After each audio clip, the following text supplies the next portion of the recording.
Joshua Benedict wanted to scream. He tried to be discreet when he checked the time on his Rolex Daytona watch. His brow furrowed as he calculated the time it would take for them to drive from Lusty to Houston, park in the underground lot, take the elevator up to their penthouse, check their messages, shower and change, and head out for their date with luscious Lola. Josh made a note to stop thinking of the lady in question as luscious Lola, because sure as hell that moniker would slip past his lips. He and his brother Alex were going to do their level best to show Lola Dell, accountant, that they respected her brain, her feminine integrity, and that they considered her to have value as a worthwhile member of society, and that she was, in every way, their complete equal.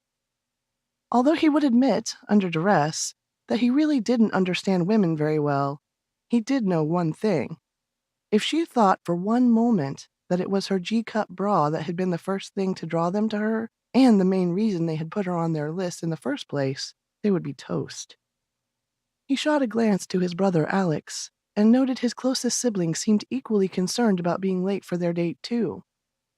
The quarterly meeting of the Lusty, Texas Town Trust usually only ran for 2 hours tops. This one was already 12.8% over that median. Of course, there'd been the official introduction of the soon-to-be members of the family, Josh and Alex's future brothers-in-law, Colt Evans and Ryder McGee. That had been an important item on the agenda, and now that their sister was officially engaged, Josh supposed it would be appropriate for him and Alex to boast about being the ones to get them together in the first place, even if their reasoning in doing so had been less than laudable, and the end result the complete opposite of what they'd been aiming for. "Well, I think that's about it," Caleb Benedict, one of Josh's fathers and today's meeting chairman, said. "If there's nothing else." Before Josh could jump to his feet and make a mad dash for the interstate, the door to the Trust's boardroom, fittingly in the back of the Lusty, Texas Heritage Museum, burst open. The woman who stood there wouldn't measure up to Josh's shoulder.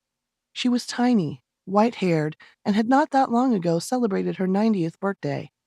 One sight of her, and Joshua knew with absolute certainty that he and Alex weren't going to be racing off to luscious Lola tonight. Under the circumstances, that was fine with him. The lady drawing everyone's surprised attention at the moment was the only one he'd willingly miss a chance at those G-cups for. A big grin split his face. He figured the other members of his family were just as surprised, and as pleased as he. She may have been the smallest of the combined members of the Benedict, Jessup, and Kendall families, but by God, she was the mightiest.